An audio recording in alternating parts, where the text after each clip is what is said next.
हमें डेली मेली दिखाई जाती है जो कि हमारी हीरोइन की बेकरी थी और तब वो विग पहनकर वहां पर आई थी चेस्टर के साथ। तो वो सोचती है यहाँ पर तो बहुत सारे लोग हैं ना, तो चेस्टर सोचता है आज तो कस्टमर कुछ ज्यादा ही हो गए ना, लगता है ये पूरे टाउन में इकलौती बेकरी है। वो कहती है हाँ हाँ अभी कुछ महीने ही हुए हैं ना, सबको पता चल गया मैं एक प्रिंसेस हूँ और ये बेकरी प्रिंसेस चला रही है, तो मुझे लगता है कि मुझे इसकी ब्रांचेस भी खोलनी चाहिए, मेरे पास तो पैसा ही पैसा होगा। वो कहता है ठीक है तो मैं आपके साथ रहूंगा, ठीक है मुझे भी थोड़ा फायदा दीजिएगा। वो कहती है ठीक है मैं 5वीं ब्रांच खोलने का सोच ही रही हूँ। तो तभी वो वहां जाती है तो वहां पर बहुत सारे कस्टमर थे, तो तब सबको तो तारीफे करा था, सच में ये बेकरी प्रिंसेस की है, कितनी स्वीट है ना, यहाँ पे इतने सारे लोग हैं लेकिन सबके लिए ब्रेड है। तो हमारी हीरोइन तो बड़ी खुश हो गई थी। तो चेस्टर कहता है लगता है कि आपका प्रिंसेस होना इस बेकरी को प्रमोट कर रहा है। तो तभी वहां पर उसकी शेफ आती है, वो कहती है बॉस आप आ गई। वो कहती है डैनी। तो वो कहती है जी जी आपकी वजह से यहाँ पर बहुत ज्यादा चीजें बिक रही हैं। तो तभी वहां पर रेचल आई थी, वो कहती है कितने दिनों बाद मिलना हुआ ना। तो हमारी कहती है रेचल क्या तुम भी यहाँ पे ब्रेड लेने के लिए आई हो। वो कहती है ऑफ कोर्स, और ये बड़ा मजा आता है कि मैं खुद जाके चुनूं, वैसे भी तुमसे मिलकर बहुत ज्यादा अच्छा लगा एलिस। तो वो कहती है मैं भी तुमसे मिलकर बहुत ज्यादा खुश हूँ रेचल। और वो कहती है हाँ हाँ एलिस मेरी प्यारी एलिस, मुझे भी तुमसे मिलकर बड़ी खुशी हुई है।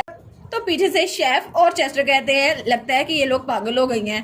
तो तभी रेचल कहती है लेकिन एलिस तुम्हारी कॉम्प्लेक्शन तो कुछ पेल बढ़ गई है, क्या तुम ठीक हो। वो कहती है हाँ बस मैं कल रात सो नहीं पाई। तो वो कहती है क्या क्या हुआ तुम्हें। वो कहती है क्या कोई चीज तुम्हें तंग कर रही है, अगर हो तो मुझे बताओ। वो कहती है हाँ थोड़ी सी चीज तंग कर रही है। तो रेचल कहती है क्या तुम्हें कोई मसला है। तो तब उसका हाथ पकड़ती है कहती है ठीक है हमें कहीं और जाके बात करनी चाहिए। वो कहती है रेचल। तो चेस्टर कहता है आप लोग कहाँ जा रहे हैं। तो रेचल कहती है हमें आपस में इकट्ठे बात करनी है क्योंकि ये लड़कियों की बातें हैं, तुम दरमियान में बोलो। तो वो कहती है नहीं नहीं ऐसी कोई बात नहीं है। और उसके बाद चेस्टर और रेचल का गार्ड वहां बाहर खड़े थे और रेचल और हमारी एलिस अंदर थी और हमारी एलिस ने अपनी विग भी उतार दी थी। वो कहती है ठीक है अब मुझे बताओ तुम्हें कौन सी चीज तंग करिएगी और हाइनेस। वो कहती है वेल रेचल आखिर एक लड़का और लड़की के जरा करीब होते हैं कि वो किस कर सकते हैं। वो कहती है क्या किस कहाँ पे की थी। वो कहती है कुछ नहीं फोरहेड पे की थी और कुछ नहीं। वो कहती है अच्छा फोरहेड किस तो बहुत ज्यादा इनोसेंट होती है।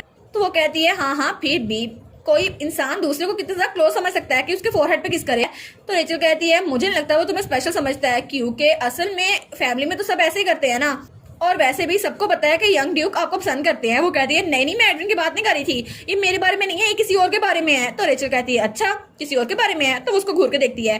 तो एलिस कहती है हाँ वो किसी और के बारे में है, लेकिन रेचल वो दोबारा से उसको घूर के देखती है। तो एलिस कहती है हाँ तुम ठीक समझ रही हो, एडविन ने मेरे फोरहेड पे किस की थी। लेकिन वो कहती है फिर भी हम लोग तो बचपन से एक फैमिली की तरह रहे हैं और एडविन उसने तो 10 साल जंग में गुजारे हैं, तो मुझे नहीं लगता उसके लिए इसका कोई मतलब होगा। तो रेचल कहती है योर हाइनेस आपको पता है कि प्रिंस इस्तबान उनको जर्मोफोबिया है और वो कभी भी किसी के साथ घुल मिल के नहीं रहते, और सब लोग ये बात जानते हैं कि आप उनके लिए कितना ज्यादा स्पेशल है और वो सिर्फ आपके साथ ही घुल मिल के रहते हैं।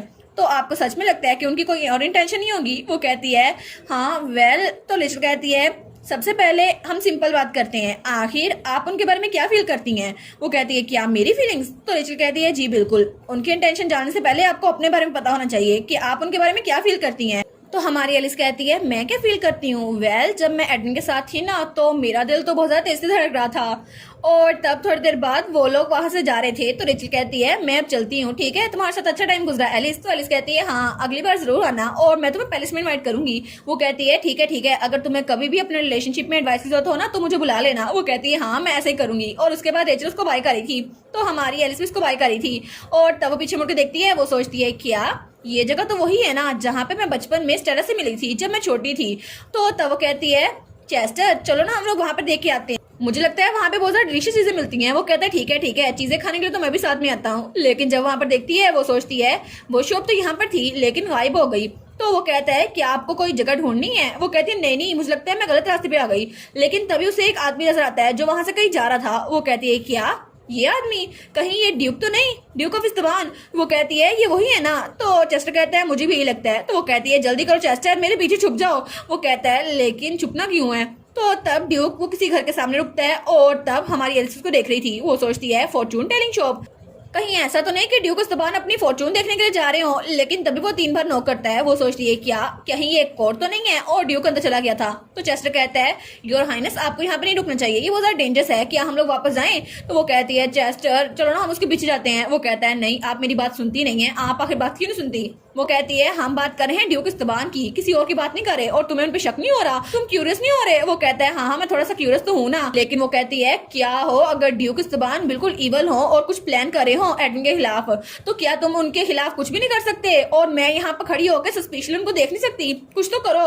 वो कहता है मेरा मतलब है मैं कुछ कर तो सकता हूँ, लेकिन क्या करना जरूरी है? तो एलिस कहती है ठीक है, अगर तुमने उनके पीछे नहीं जाना तो मैं चल जाती हूँ, वैसे भी मैं तुमसे ज्यादा डरपोक नहीं हूँ। तो तभी वो उसको बिल्ली की तरह उठा लेता है। वो कहती है हैं? तो तब वो उसको उठा के वहां से ले जा रहा था। वो कहती है मुझे उठा के क्यों लेके जा रहे हो? और उसकी विक तो नीचे गिर रही थी। वो कहता है क्योंकि मुझे एडविन ने कहा था कि अगर एलिस को कुछ भी हो ना तो मैं तुम्हें जिंदा नहीं छोड़ूंगा, और प्लीज मेरी जान बख्श दे लेडी एलिस। वो कहती है अच्छा ठीक है, अब मुझे नीचे उतार दो। वो कहता है नहीं नहीं ये जगह बहुत ज्यादा गंदी है, लॉर्ड एडविन तो मुझे जान से मार देंगे अगर मुझे पता चला तो।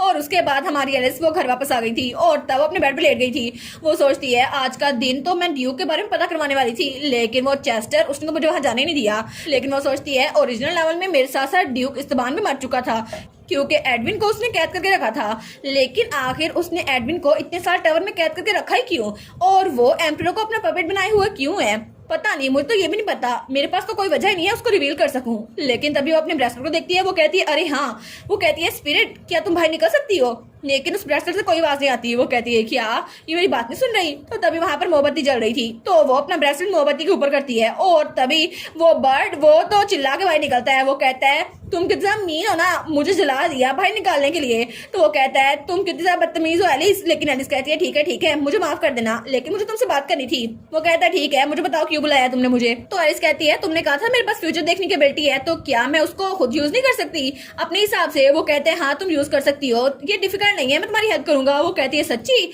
ठीक है तो क्या ऐसे करना है? और तब वो 2 उंगलियां बनाती है, अपनी आंखें पास करती है। वो कहता है तुम क्या कर रही हो, जरा स्टिल रहो और थोड़ा शांत रहो फिर होगा। तो वो कहती है ऐसे, और तभी उसको फ्यूचर नजर आता है। वो कहती है क्या सच में ये मैं फ्यूचर ही देख रही हूँ? और दूसरी तरफ सीन चलता है और हमें वही गली दिखा जाती है जहाँ पे हमारी एलिस आई थी। तो तभी वहां पर कोई और जा रहा था और उसके हाथ में एक नक्शा था जो कि चेस्टर ने बना के दिया था और वहां पे लिखा था गुड लक। वो सोचता है ये चेस्टर ने बना के तो दे दी है, लेकिन अब मुझे वो जगह नहीं मिल रही। और तब वो बार बार आगे जा रहा था। लेकिन तभी एडविन कहता है ठीक है, आज मेरे फादर ड्यूक इस्तबान ने क्या प्लान किया है मुझे ये पता करवाना ही होगा, क्योंकि इसके अलावा मेरे पास कोई चारा नहीं है।